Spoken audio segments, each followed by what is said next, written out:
सुंदरनगर गांव में एक व्यापारी रहता था। उस व्यापारी का कपड़ों का व्यापार था। दुकान खूब अच्छी चल रही थी क्योंकि पूरे गांव में वह कपड़ों की एकमात्र दुकान थी। व्यापारी की दो सुंदर और गुणी बेटियां थी। एक का नाम चंपा और दूसरी का नाम चमेली था। दोनों बहनों में खूब प्यार था। वे दोनों अपने पिता का खूब ख्याल रखती थीं।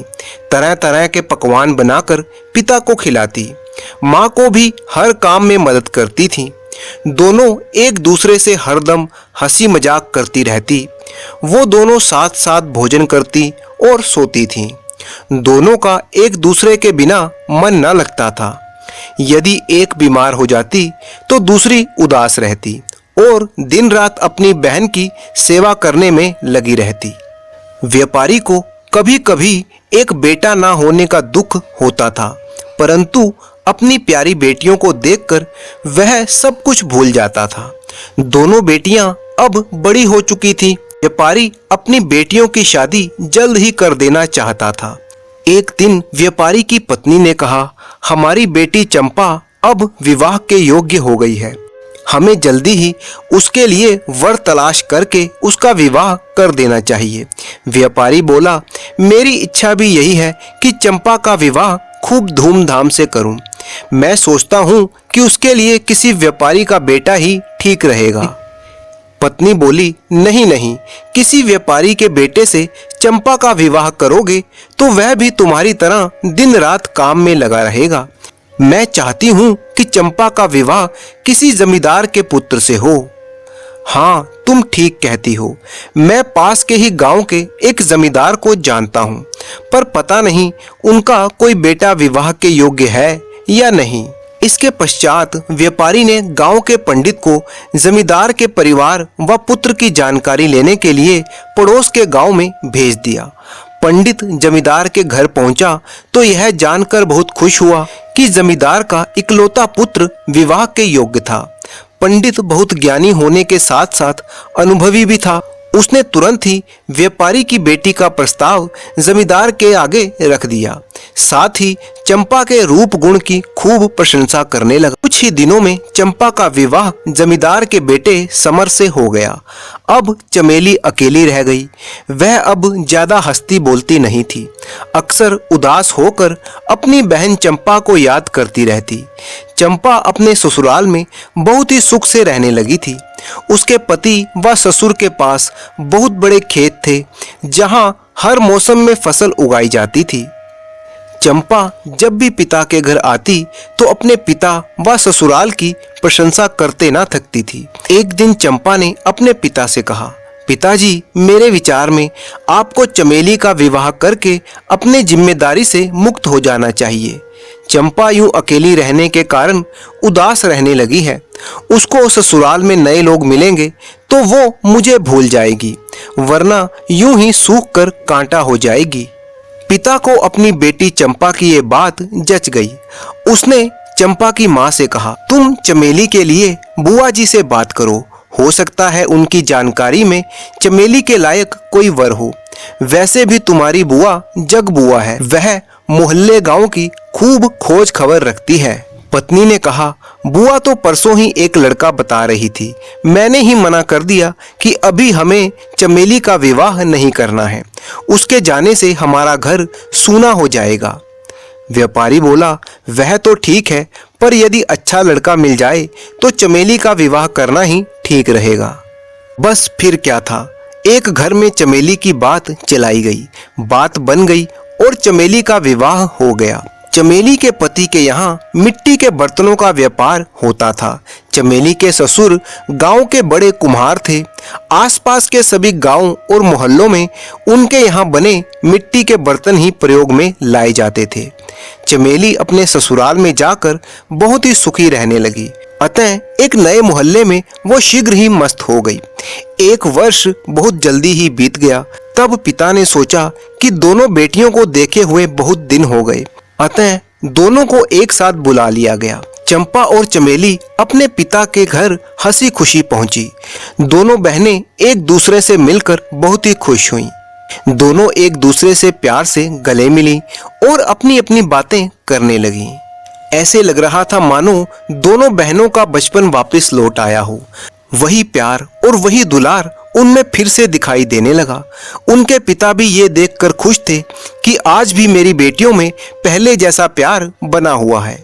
अगले दिन की बात है, व्यापारी ने सुना कि कमरे के अंदर से चंपा और चमेली की आपस में बहस करने की आवाज आ रही थी। व्यापारी ध्यान से सुनने की कोशिश करने लगा। उसे उत्सुकता थी कि सदा हिल मिलकर रहने वाली बहनें किस बात पर झगड़ा कर रही हैं। व्यापारी ने सुना चंपा कह रही थी, इस बार तो हम बहुत परेशान हैं। ईश्वर ने इस बार बहुत सूखा डाल दिया। अकाल पड़ने की नौबत आ गई है। हम तो दिन रात यही प्रार्थना करते हैं कि खूब बारिश हो। चमेली बोली, खूब बारिश की प्रार्थना क्यों करती हो दीदी? थोड़ी बारिश की प्रार्थना क्यों नहीं करती? तुम क्यों मेरा बुरा चाहती हो? मैं तुम्हारा बुरा क्यों चाहने लगी? मैं यही प्रार्थना करती हूँ कि खूब बारिश हो। ईश्वर करे इतनी बारिश हो कि झड़ी लगी रहे और एक दिन भी धूप ना निकले।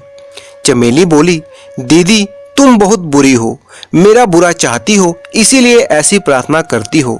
मैं तो ईश्वर से प्रार्थना करती हूँ कि रोज खूब तेज धूप निकले ताकि हमारे बर्तन भांडे प्रतिदिन सूख जाएं। एक दिन भी बारिश हो जाए तो हमारे उस दिन के बर्तन गीले ही रह जाते हैं, फिर अगले दिन हमारे यहाँ काम नहीं हो पाता। दोनों बेटियों की बातें सुनकर व्यापारी हैरान था कि दोनों बहनें अपनी अपनी दलीलें देकर एक दूसरे के विपरीत ईश्वर से प्रार्थना कर रही थी। यह देखकर वह दुखी हो गया कि जो बहनें एक दूसरे पर जान छिड़कती थीं, आज अपने अपने लाभ के लिए प्रार्थना कर रही थी। वो सोच रहा था कि उसने अपनी दोनों बेटियों का ऐसे विपरीत व्यवसाय वाले घरों में विवाह क्यों किया। एक ही चीज एक के लिए खुशी और दूसरे के लिए गम देने वाली थी। व्यापारी ने यह बात अपनी पत्नी को पूरे विस्तार से बताई। पत्नी ने कहा, इसमें इतना चिंता करने की कोई बात नहीं है। ये तो इस दुनिया का दस्तूर है। सबका अपना अपना नसीब होता है। कहीं बारिश तो कहीं सूखा पड़ता है। माँ ने अपनी दोनों बेटियों को बुलाया और उन्हें समझाते हुए कहा, मेरी प्यारी बेटियों, तुम दोनों का इस बात पर यूं झगड़ा करना ठीक नहीं है। हमारे हाथ में अपना अपना काम करना है। मौसम क्या करवट लेगा ये हम तय नहीं कर सकते। सबका अपना अपना नसीब होता है। इसीलिए तुम दोनों ये मनमुटाव खत्म कर दो। जो हमारे बस में है ही नहीं उसे ईश्वर पर छोड़ दो। दोनों लड़कियों को माँ की बात समझ में आ गई। दोनों बहनें एक बार फिर से प्यार से रहने लगी। कुछ दिन मायके में बिताकर दोनों अपने अपने ससुराल लौट गईं और अपने अपने गृहस्थ जीवन में बहुत ही खुशी से रहने लगी।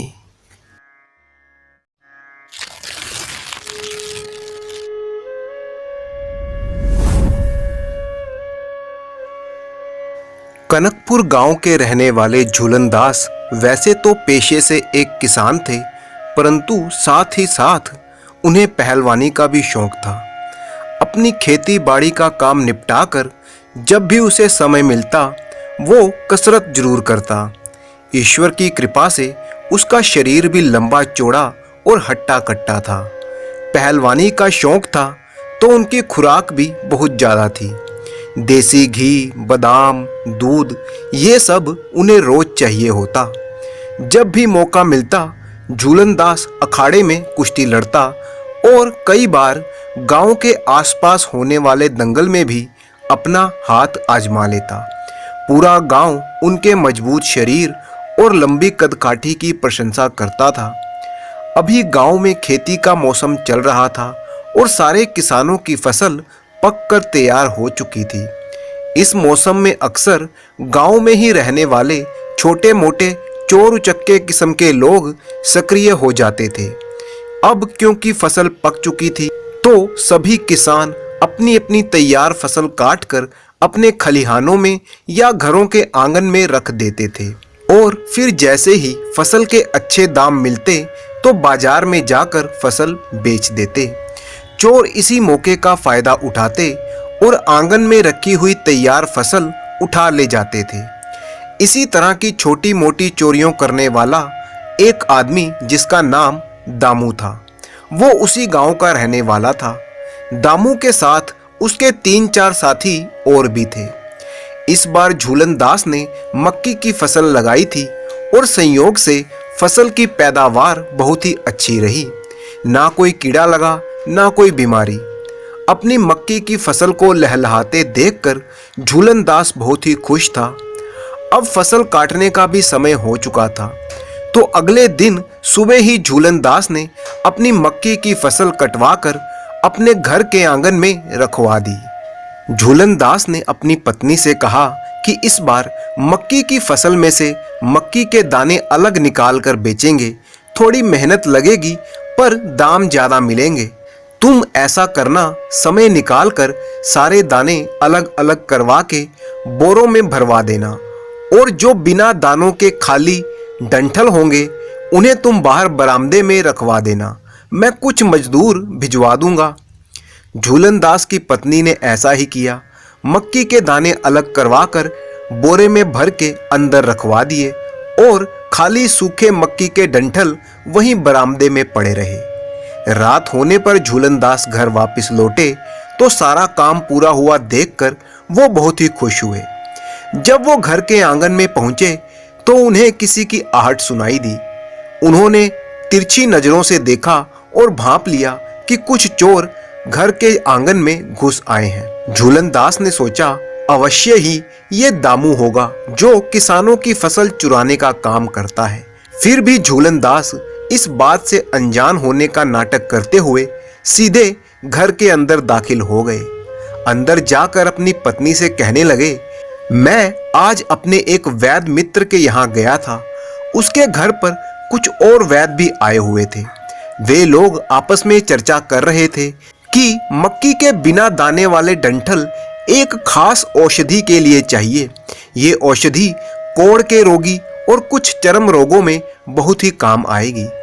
उन्हें ये डंठल बहुत ही जरूरी चाहिए, पर पूरे गांव में ये किसी के पास नहीं है, सिर्फ हमारे पास है। तो मैंने उन्हें कह दिया कि मैं आपको दूंगा, पर उसकी ऊंची कीमत वसूल करूंगा। वो भी एक बोरे के 100 रुपए देने को तैयार हो गए हैं। जितने हमारे पास हैं वो सब के सब खरीद लेंगे। बाकी जितने उन्हें और चाहिए होंगे वो गांव की अनाज मंडी में जाकर खरीद लेंगे। पत्नी ने कहा, वाह जी, क्या खूब सौदा किया है आपने। यूं समझो कि आम के आम और गुठलियों के भी दाम मिल गए। आप तो पहलवान से ज्यादा मंझे हुए व्यापारी निकले, या यूं कहूं कि आप तो बुद्धि के व्यापारी निकले। हाँ, सो तो है। चलो जल्दी से सो जाते हैं। सुबह जल्दी उठकर ये मक्की के डंठल बोरे में भरने हैं। इधर दामू चोर और उसके साथी ये सब बातें सुन रहे थे। तब एक चोर बोला, अरे दामू, हम तो मक्की के दाने चुराने आए थे, पर छोड़ो मक्की के दानों को। मैं तो कहता हूँ ये डंठल ही बोरे में भर कर ले चलते हैं। सुबह जाकर अनाज मंडी में रख देंगे। वो वैद्य जरूर वहां पर आएगा तो मुंह मांगी कीमतों पर उसे बेच देंगे। दामू ने कहा, भाई तुमने तो मेरे मुंह की बात छीन ली। चलो जल्दी करो और बिना कोई आहट किए सारे मक्की के डंठल बोरों में भर लो। बस फिर क्या था, चोरों ने सारे मक्की के डंठल बोरे में भरे और वहां से चंपत हो गए। सुबह झूलन दास उठा और जब बरामदे में पहुंचा तो देखा सारे डंठल गायब थे। पत्नी भी बाहर आई तो बोली, अरे ये मक्की के खाली डंठल कहां पर चले गए। तब झूलन दास ने कहा, चलो जहां पर भी गए हों, हमारे किसी काम के नहीं थे। पत्नी ने कहा, लेकिन आप तो कह रहे थे कि वैद्य जी उन्हें खरीदने आएंगे। तब झूलन दास ने पत्नी को सारी बात बता दी कि उन्हें चोरों की आहट हो गई थी, इसीलिए उन्होंने जानबूझकर वो नाटक किया था। उनकी बात सुनकर उनकी पत्नी बहुत ही हंसी। इधर वो चोर सुबह सुबह बोरे भरकर अनाज मंडी में पहुंच गए और किसी वैद्य के आने का इंतजार करने लगे। सुबह से लेकर दोपहर हो गई, कोई नहीं आया। बेचारे वहां बैठे बैठे थक गए। शाम के समय उनके पास कोई आदमी आया और डंठलों का भाव पूछने लगा, तो चोरों को लगा कि शायद वही वैद्य जी आ गए हैं। चोरों ने कहा, 100 रुपए का एक बोरा है। तभी वो ग्राहक बोला कि भाई वो तो रात का भाव था, अब का थोड़े ही है। असल में वो आदमी झूलन पहलवान ही था। चोर भी समझ गए कि रात के भाव की बात करने वाला आदमी हो ना हो उसी घर का मालिक है जहां से उन्होंने चोरी की है। आनन फानन में चोर भागने लगे, परंतु एक चोर झूलन दास की पकड़ में आ ही गया और झूलन दास ने उसे ऐसी पटखनी दी कि वो वहीं पर चित्त हो गया और हाथ जोड़कर बोला कि आगे से कभी चोरी नहीं करूंगा। उस चोर को अच्छा सबक सिखाकर झूलन दास ने उसे जाने दिया और फिर अपने बोरे इकट्ठे किए और वापस घर पर लौट आया। घर पहुंचकर झूलन दास ने अपनी पत्नी को पूरा किस्सा सुनाया तो वो हंस हंस कर लोटपोट हो गई और झूलन दास की बुद्धि की प्रशंसा करने लगी।